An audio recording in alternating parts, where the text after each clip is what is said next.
Om Tat Sat. Welcome to Gyan Bhakti. We are currently exploring the scripture Mysticism of Srimad Bhagavatam. Commentaries by my Guruji, Swami Jyotirmayananda Maharaj, narrated by myself, Swami Nikhilananda. So in yesterday's satsang, we had started the episode of Krishna and him trying to find the Samyantak Mani. So Krishna and Jambavan began to fight. First they used stones, rocks and trees that they had uprooted. Finally they began to fight hand to hand. The fight went on for 28 days and nights. Jambavan suddenly realized that no one in the three worlds would have survived fighting him for 28 days. Without doubt, his opponent was God himself, Rama, in the form of Krishna. With great humility, Jambavan began to offer prayers to Krishna. Lord Krishna became pleased and bestowed his blessings to the great bear. He looked at him with graciousness and placed his healing hand on Jambavan's body. The moment he did so, all the injuries that Jambavan had received were completely healed. Krishna then told Jambavan that he had come into the cave to get the jewel which belonged to Satyajit. Jambavan, with great reverence, quickly gave the jewel to Krishna. In addition, he joyfully gave his daughter Jambavanti to Krishna in marriage.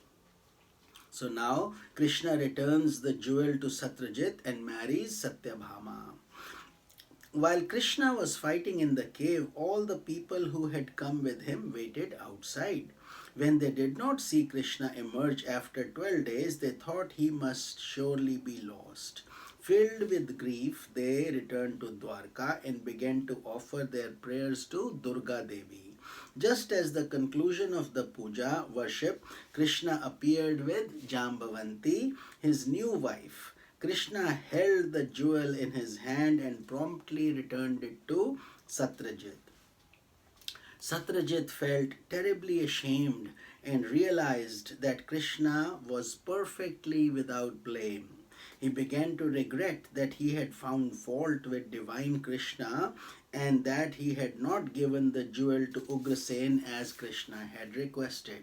Satyajit then tried to give the jewel back to Krishna, but Krishna insisted that the jewel should stay with Satyajit.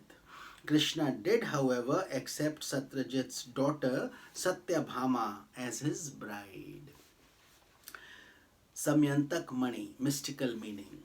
Samyantak Mani represents what Raj Yoga calls Pragya Loka, a special intuitional insight gained by an aspirant who is practicing samyama, that is concentration, which is called dharana, meditation, dhyana, and the superconscious state called samadhi.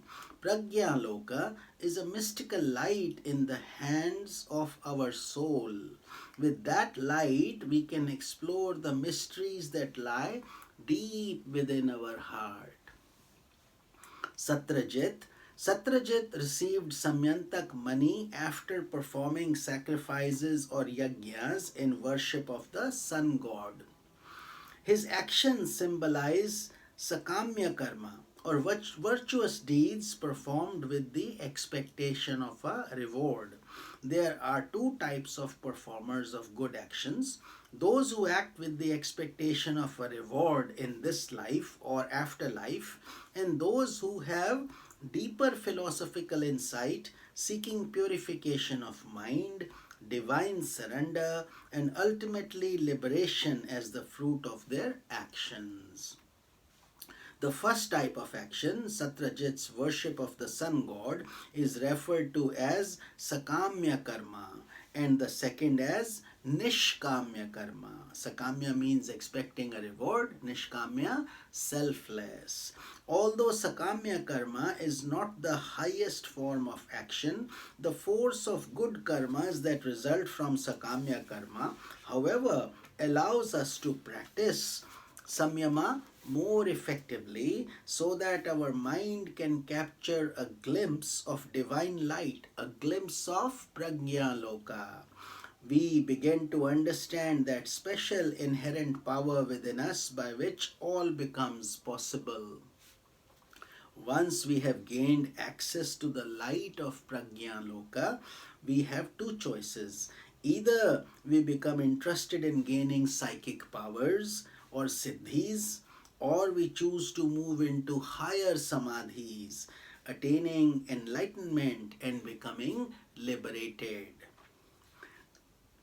Satrajit symbolizes an individual soul in the realm of ignorance associated with the ego, who becomes interested in possessing power, not for attaining enlightenment, but for maintaining individuality. An aspirant should offer to God whatever great attainments he achieves externally and internally. They should not become a basis for intensifying the ego. That is why Krishna asked Satrajit to give up the jewel, to give up his attachment to the promise of psychic powers. However, Satrajit turned a deaf ear and yielded to the ego and its temptations. So we will continue this satsang in tomorrow's episode and from there. This is Swami Nikhilanand. Om Tat Sat.